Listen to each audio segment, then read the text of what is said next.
Jai Anjaneya. Welcome to Mahabala studio.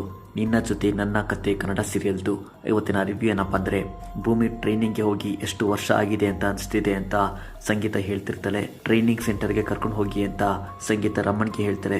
ಅದಕ್ಕೆ formalities ಇರುತ್ತೆ, weekly once ನೋಡ್ಬೋದು. ಆಲ್ರೆಡಿ ಶ್ರವಣ್ ಪರ್ಮಿಷನ್ ತಗೊಂಡಿದ್ದಾನೆ, ಇಬ್ಬರಿಗಷ್ಟೇ ಅಲೋ ಮಾಡೋದು. ಬಟ್ ಶ್ರವಣ್ ಇನ್ಫ್ಲೂಯೆನ್ಸ್ ಇಂದ 3 ಮೆಂಬರ್ಸ್ನ ಅಲೋ ಮಾಡ್ತಿದ್ದಾರೆ ಅಂತ ರಮಣ್ ಹೇಳಿದ್ ಕೇಳಿ ಸಂಗೀತಕ್ಕೆ ಖುಷಿಯಾಗುತ್ತೆ. ಶಾರದಾ ಹೂ ಕಟ್ತಿರೋದು ನೋಡಿ ಸಂಗೀತ ಎಲ್ಲರನ್ನೂ ಕರೀತಾರೆ. ಎಲ್ರಿಗೂ ಖುಷಿಯಾಗುತ್ತೆ. ಶಾರದಾಗೆ ಓಲ್ಡ್ ಮೆಮೊರೀಸ್ ಬರ್ತಿದೆ ಅಂತ ಅಜಿತ್ ನಚಿಕೇತ್ಗೆ ಹಿಂಟ್ ಸಿಗುತ್ತೆ. ದೇವ್ಯಾನಿಗೆ ಶಾಕ್ ಆಗುತ್ತೆ. ಹೂನ ಭೂಮಿ ಕೊಡು ಅಂತ ಶಾರದಾ ಅಜಿತ್ಗೆ ಹೇಳಿದ್ ಕೇಳಿ ಎಲ್ಲರೂ ಶಾಕ್ ಆಗ್ತಾರೆ. ಭೂಮಿನ ಮೀಟ್ ಮಾಡಕ್ಕೆ ಸಂಗೀತ ಶ್ರವಣ್ ಹೋಗ್ತಾರೆ. ಅಜಿತ್ ಬಂದಿಲ್ಲ ಅಂತ ಸುಳ್ಳು ಹೇಳ್ತಾರೆ. ಭೂಮಿ ಹತ್ರ ಮಾತಾಡಿದ್ಮೇಲೆ ಕ್ಯಾಂಪಸ್ ತೋರಿಸ್ತೀನಿ ಅಂತ ಶ್ರವಣ್ ಸಂಗೀತನ ಕರ್ಕೊಂಡು ಹೋಗ್ತಾರೆ. ಅಜಿತ್ ಒಳ್ಳೆಯವನಲ್ಲ, ಭಾಗ್ಯಮ್ಮನ ರಿಲೀಸ್ ಮಾಡಿಸಬಾರ್ದು ಅಂತ ಸದ್ಯ ಅಜಿತ್ ಡಿಸ್ಕಸ್ ಮಾಡ್ತಿದ್ರು ಅಂತ ಲಕ್ಷ್ಮಿ ಭೂಮಿಗೆ ಫೋನಲ್ಲಿ ಹೇಳಿದ್ ಕೇಳಿ ಭೂಮಿಗೆ ಶಾಕ್ ಆಗುತ್ತೆ. ಅಷ್ಟರಲ್ಲಿ ಅಜಿತ್ ಎಂಟ್ರಿ ಕೊಡ್ತಾನೆ.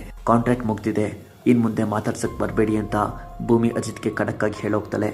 ಅಪ್ಕಮಿಂಗ್ ಸೀನ್ ವೆರಿ ಇಂಟ್ರೆಸ್ಟಿಂಗ್ ಇದೆ. ಫಾರ್ ಮೋರ್ ಅಪ್ಡೇಟ್ಸ್ ಮಹಾಬಲ ಸ್ಟುಡಿಯೋನ ಸಬ್ಸ್ಕ್ರೈಬ್ ಮಾಡಿ. ಜೈ ಆಂಜನೇಯ.